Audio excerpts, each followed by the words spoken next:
Shalom Alaikum. Para pemirsa yang terhormat, yang dikasih dan mengasihi Tuhan Yesus. Marilah kita lanjutkan sekarang Bible study kita terkait dengan apakah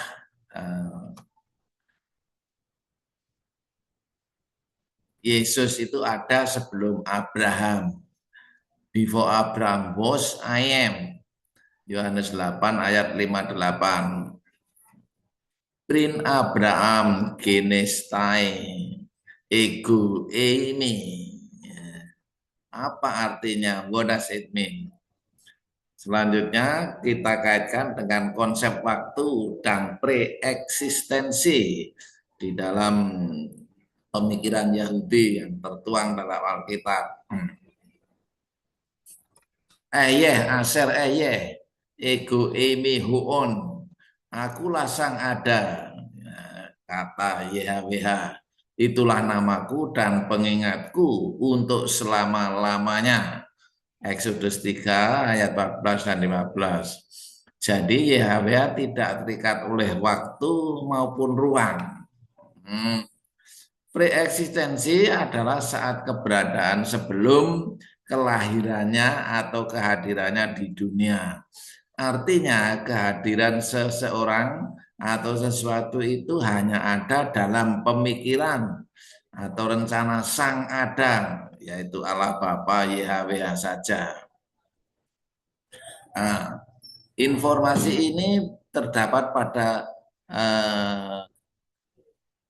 studi rabbinik Talmud yang menyatakan 7 hal diciptakan sebelum dunia diciptakan, yakni Taurat, pertobatan, Taman Eden yaitu Firdaus, Gehinom, tahta kemuliaan, bait suci, dan nama Mesias yang terdapat pada Pesahim 54a. Secara khusus, sejak awal penciptaan dunia, Raja Mesias lahir karena ia memasuki pikiran God. Bahkan sebelum dunia diciptakan, itu tertuang pada Pesik Tarab 152b. Ini alamatnya, alamat jurnalnya. Nampaknya ini pula lah sudut pandang Yohanes terhadap keberadaan Mesias dan yang disembunyikan di dalam hatinya ketika ia menulis, dia yang datang kemudian daripadaku telah mendahului aku sebab dia telah ada sebelum aku. Ini dalam terdapat pada Yohanes 1:15. Jadi ketika dia menceritakan pada para muridnya, Yohanes Pembaptis itu mengatakan bahwa dia, yaitu Yesus, telah ada sebelum aku. Nah, padahal kita tahu Yesus tidak pernah ada sebelumnya, ya. Kelahiran Yesus saja ada di dunia. Yohanes 1:15 ini, ya. Yohanes bersaksi tentang dia dan berseru, katanya, dialah yang aku masukkan saat aku berkata, orang yang datang sesudah aku, sesungguhnya dia sudah ada sebelum aku, karena memang dia ada lebih dahulu daripadaku. Nah, ini bukti bahwa Yesus berada sebagai praada ideal dalam pikiran Elohim.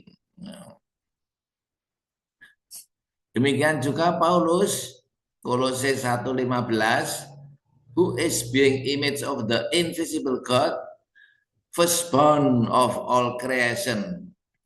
Dia, Yesus, adalah gambar Allah yang tidak kelihatan, yang sulung, lebih utama dari segala ciptaan.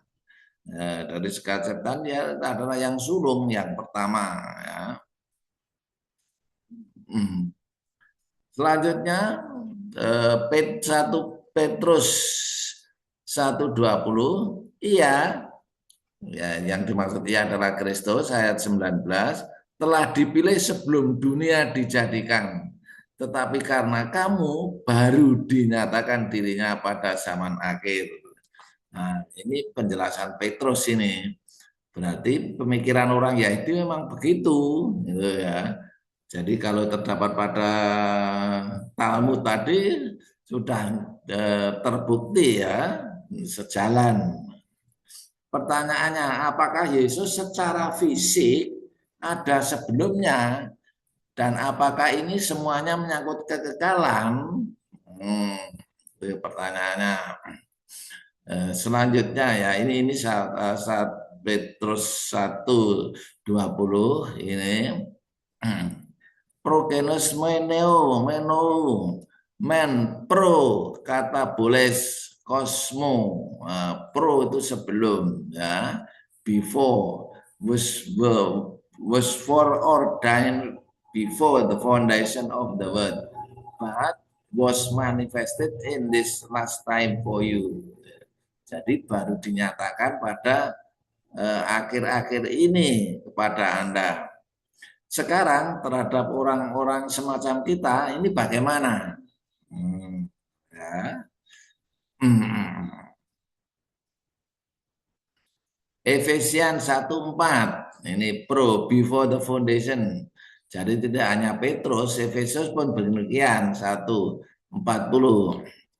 1:4. Sebab di dalam Dia Allah telah memilih kita sebelum dunia dijadikan supaya kita kudus dan tak bercacat di hadapannya. Nah, ini dia sebelum dunia dijadikan. Secara sama, apakah kita yang dipilih secara fisik juga ada sebelumnya dan apakah ini semua menyangkut kekekalan?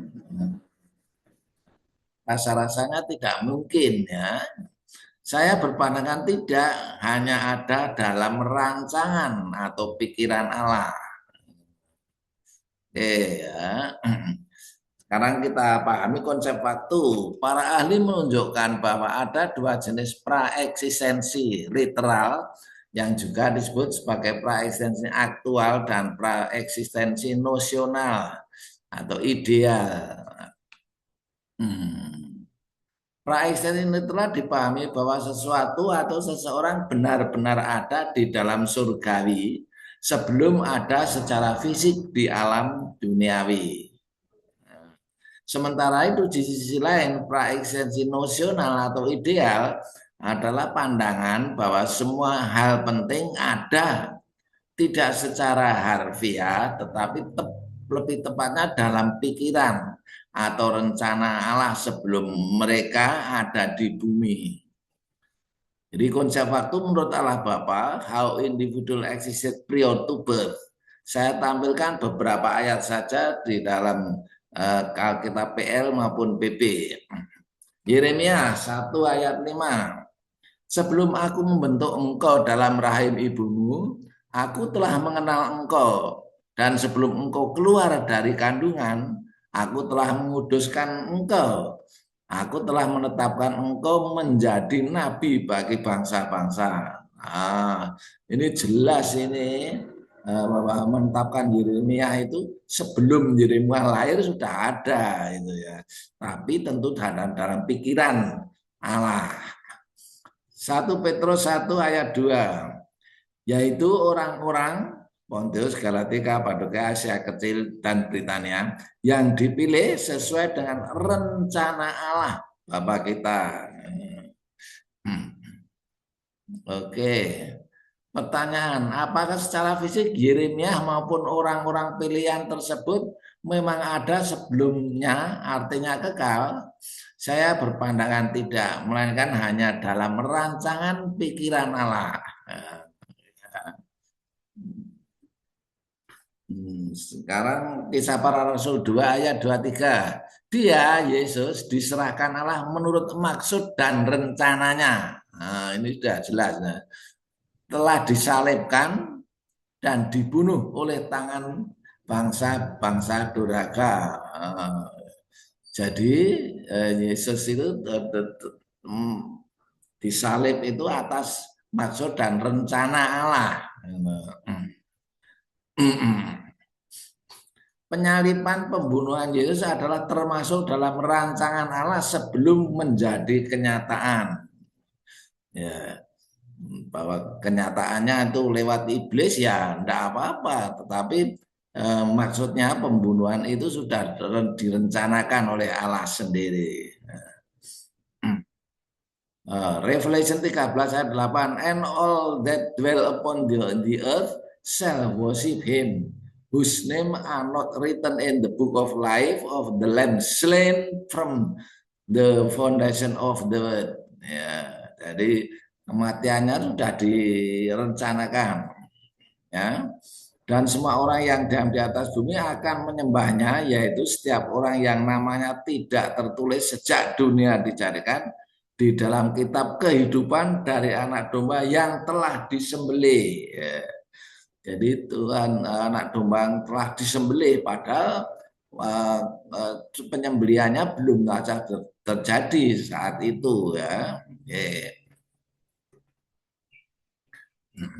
Oke, tentu saja tidak seorang akan berargumentasi bahwa Yesus benar-benar dibunuh sebelum dunia dijadikan. Jadi Mesias ada dalam rancangan Allah sebelum penciptaan yang kemudian disingkapkan dari waktu ke waktu sebagai penghiburan nubuatan.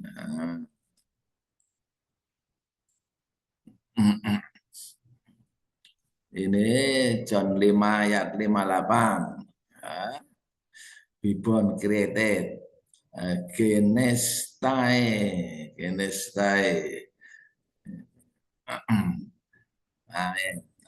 Ini yang menjadi masalah saat ini, ya.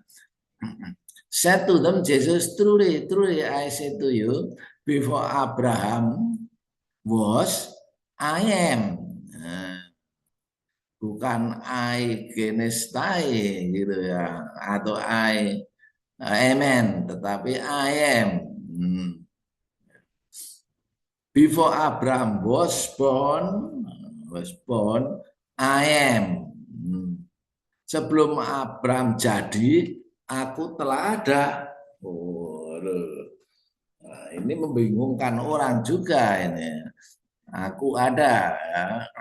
Oke. Awas, frase terakhir ayat bukan I was. Mungkin semacam ego emen.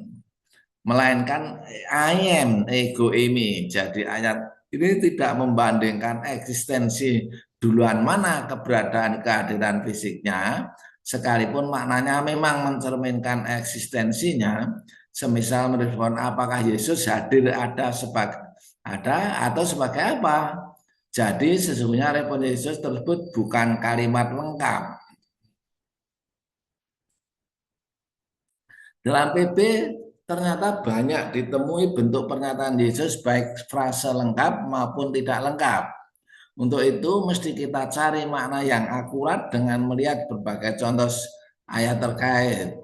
Contoh pernyataan Yesus yang lengkap, misalnya nih X 95 228 26 15. Jawab Saulus, siapakah engkau Tuhan? Katanya, akulah Yesus. Ego ini Yesus, orang Nazaret yang kau aniaya. Ini pernyataan lengkap. Ego ini Yesus, ya. Ego ini Yesus kelengkapannya. Aku inilah Yesus. Akulah Yesus, gitu ya. Bukan hanya akulah, ya. Sedangkan pada ayat yang kita diskusikan I ego ini saja, ya. Nah, berikut contoh-contoh di mana Yesus memberi pernyataan tidak lengkap, ego ini saja. Matius 14:27 atau sama dengan Markus 6:50. Tetapi segera Yesus berkata kepada mereka, tenanglah, aku ini, jangan takut. Ego ini jangan takut. Aku ini aku loh. Inilah aku loh. Maksudnya Yesus, selengkapnya bukan hantu, merujuk ayat sebelumnya yaitu 14:26 Ketika melihat dia berjalan di atas danau, para murid itu takut dan berkata, itu hantu.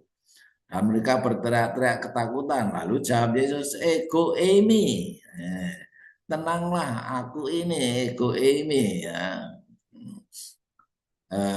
Lukas 22 ayat 70. Kata mereka semua, kalau begitu engkau anak Elohim, jawab Yesus. Kamu sendiri mengatakan bahwa akulah dia, ego ini. Ani hua, akulah dia, inilah aku, ego ini. Jadi terjemahnya tergantung konteksnya. Aku ini itu siapa? Akulah dia itu. Gitu. Karena ini tadi terkait dengan pernyataan anak Elohim, maka akulah dia ya, akulah dia anak Elohim. Itu ya. Jadi ego ini inilah aku, akulah dia, anak Elohim. Lukas 24 ayat 39. Lihatlah tanganku dan kakiku, aku sendirilah ini. Autos ego ini, ani hua, I am he. Rabalah aku dan lihatlah, karena hantu tidak ada daging dan tulangnya. Ya, ini ketika Yesus mengajak minta sarapan, ketika habis kepenampakan dirinya setelah kebangkitan.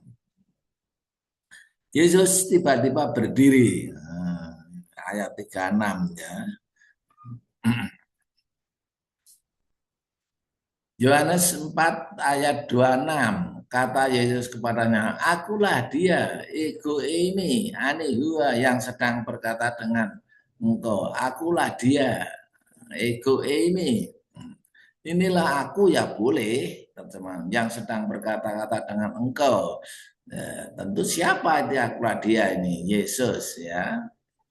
Mesias ayat 5, ayat 25 sebelumnya. John 6:20, tetapi ia berkata kepada mereka, aku ini, jangan takut. Ya, ego ini. Menurut ayat 19, Yesus terlihat berjalan di atas air. Jadi, aku ini. Yohanes 8 ayat 24, karena itu tadi aku berkata kepadamu bahwa kamu akan mati dalam dosamu.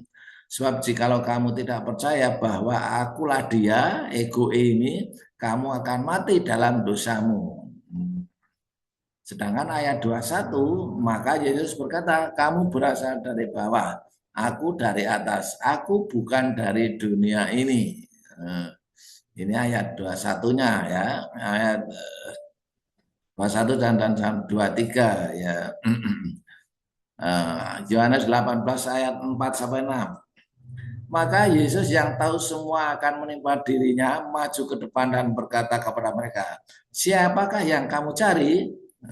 Menjelang ditangkap Yesus di Bukit Getsemani, jawab mereka, Taman Getsemani, Yesus dari Nazaret, katanya kepada mereka, akulah dia, inilah aku, ego ini.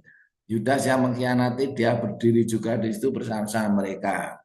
Ketika ia berkata kepada mereka, akulah dia, mundurlah mereka dan jatuh ke tanah. Ya. Yohanes 18:7. Maka ia bertanya pula, siapakah yang kamu cari? Kata mereka, Yesus dari Nazaret. Jawab Yesus, telah kutan kepadamu, akulah ini. Inilah aku, akulah dia. I am he, ani hua, ego ini. Jika aku yang kamu cari, biarkanlah mereka ini pergi. Note, jadi boleh saja teman, inilah aku, akulah ini. Ya. Maka kata Yesus, apabila kamu telah meninggalkan anak manusia, barulah kamu tahu bahwa akulah dia, ego ini, dan bahwa aku tidak berbuat apa-apa dari diriku sendiri, tetapi aku berbicara tentang hal-hal sebagaimana diajarkan Bapa kepadaku. Perhatikan ayat sudahnya. Dia yang diutus Bapa. Jadi akulah dia ini, akulah yang diutus Bapa. Ya. Jadi konteksnya bisa langsung, bisa sebelumnya atau sesudahnya. Jadi makna yang umum ego ini ialah akulah ini, inilah aku atau akulah dia. Nah, siapa atau peran apa yang diemban oleh aku bergantung konteksnya, ayat yang mendahului atau mungkin sesudahnya yang sering ditambahkan he atau dia. Nah, sekarang kita teruskan kembali ke Yohanes 8 ayat 58. Mari kita cermati ayat sebelum dan yang berkaitannya. Selisih pendapat dan kesalahpahaman antara orang Yahudi dengan Yesus mulai muncul pada ayat berikut. Ya. Yohanes 8 ayat 42 sampai 44. Demikianlah kata Yesus kepada mereka. Jikalau Allah adalah Bapamu, kamu akan mengasihi aku, sebab aku keluar dan datang dari Allah. Dan aku datang bukan atas kehendakku sendiri, melainkan dialah yang mengutus aku. Apakah sebabnya kamu tidak mengerti bahasaku? Sebab kamu tidak dapat menangkap firmanku. Iblislah yang menjadi bapamu. Wah, ya ayat ini sangat keras ini menyatakan iblis yang menjadi bapaknya. Pengakuan Yesus ini tentu dinilai sangat keras di mata Yahudi.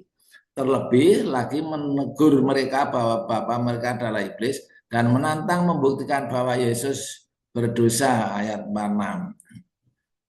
Ayat 6.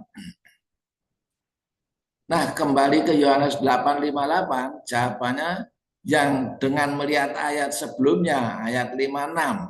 Ini dia. Setelah selisih pendapat semakin menjadi-jadi ketika Yesus menyatakan bahwa barang siapa menurut firman-Nya tidak akan mati selama-lamanya, ayat 51.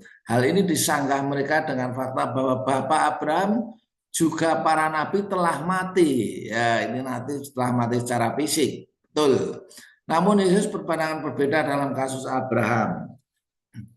Yohanes 8 ayat 6, Abraham your father was glad that he made see my day, and he saw and did rejoice. Nah, ini Yesus memberikan pandangan yang lain dalam Yohanes 8:56. Abraham bapamu bersukacita sebab ia akan melihat di hariku, dan ia telah melihatnya dan ia bersukacita gitu. Lagi-lagi pernyataan Yesus disalahpahami bahwa Yesus telah melihat Abraham secara literal, padahal Yesus menyatakan bahwa Abraham bersukacita karena melihat hariku. Hariku itu hari apa gitu ya. Gitu. Maka kata orang Yahudi itu kepadanya, umurmu belum sampai 50 tahun dan engkau telah melihat Abraham. Nah, berkaitan dengan Abraham adalah janji Allah akan hadirnya Sang Mesias yang dinyatakan oleh Yesus sebagai hariku saat itu. Gitu. Jadi ayat 56 ini menyatakan hariku itu ya, hari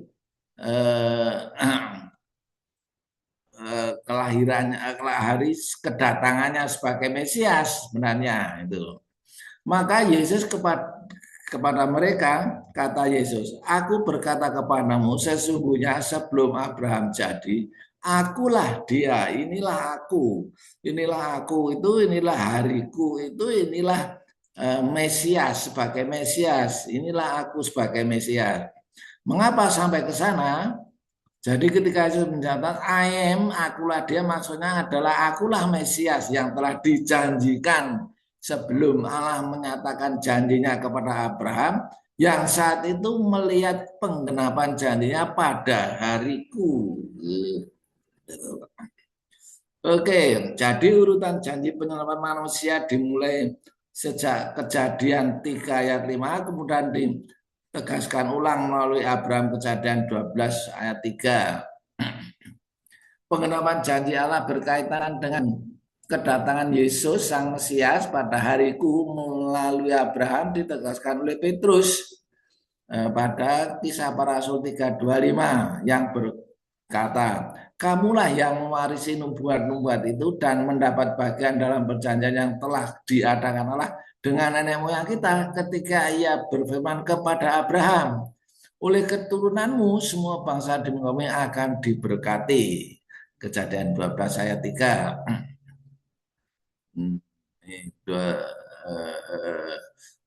Sekarang action 3:26. Ya. Dan bagi kamulah pertama-tama Allah setelah membangkitkan anaknya Yesus, mengutusnya kepada kamu supaya ia memberkati kamu dengan memimpin kamu masing-masing kembali dari segala kejahatanmu. Pengenapan janji kedatangan Yesus Mesias juga ditegaskan oleh Paulus di dalam Roma 9 ayat 5. Mereka adalah keturunan bapa leluhur yang merupakan Mesias dalam keadaannya sebagai manusia atau daging yang ada hoon di atas segala sesuatu. Allah yang harus dipuji dan disembah selama-lamanya. Nah, ini sering disalahpahami ya.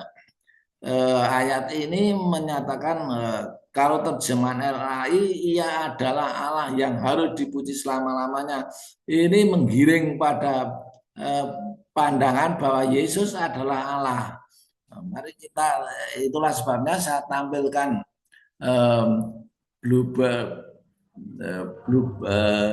Bible Blue-nya gini nih ini ya. Whose are the patriarch and from whom Christ according to Sarka Huon epi patron theos egonetos eistos alionas amen. Nah, ini awas on, sedangkan ini on ya. Jadi kalau kita tidak hati-hati kita bisa keliru on who on itu kan ayah hasil ayah ego ini who on, akulah sang ada the being. Nah, awas who on berbeda ya, berbeda dengan on ya. On berbeda dengan on ya. Berbeing sang, jadi saya terjemahkan sang ada gitu, sang ada di atas segala sesuatu. Allah ya, boleh sang ada di atas segala sesuatu, Allah yang harus dipuji. Allah sang ada ya boleh saja yang ada. Awas whose on berbeda dengan on being. Ingat ayah hasil ayah ego on, I am the being. Terjemahan bahasa Inggris banyak yang pada salah baca menjadi who is overall. Nah, meskipun telah dituliskan God bless to the eggs. Amin. Oke, menurut ayah ini sering dipahami Mesias Yesus adalah Allah. Jesus did not say I am that I am. Jesus did not literally exist prior, but was foreknown in him, in the mind of God before Abraham physically existed. In other words, when Jesus said before Abraham was, I am, it was more in the context of Jesus saying before Abraham existed, I was foreknown. Jadi konteksnya ini Yesus mengatakan sebelum Abraham hadir, aku sudah dikenal oleh Allah. Sebagai apa? Sebagai Mesias, karena disebutkan hariku pada waktu itu ya. Yohanes 8 ayat 58 tadi. Simpulannya, ungkapan Yesus 8:58 tidak terkait keberadaan Yesus sebelum Abraham hadir, melainkan sebagai Mesias yang telah direncanakan oleh Allah Bapa. Haleluya. Amin.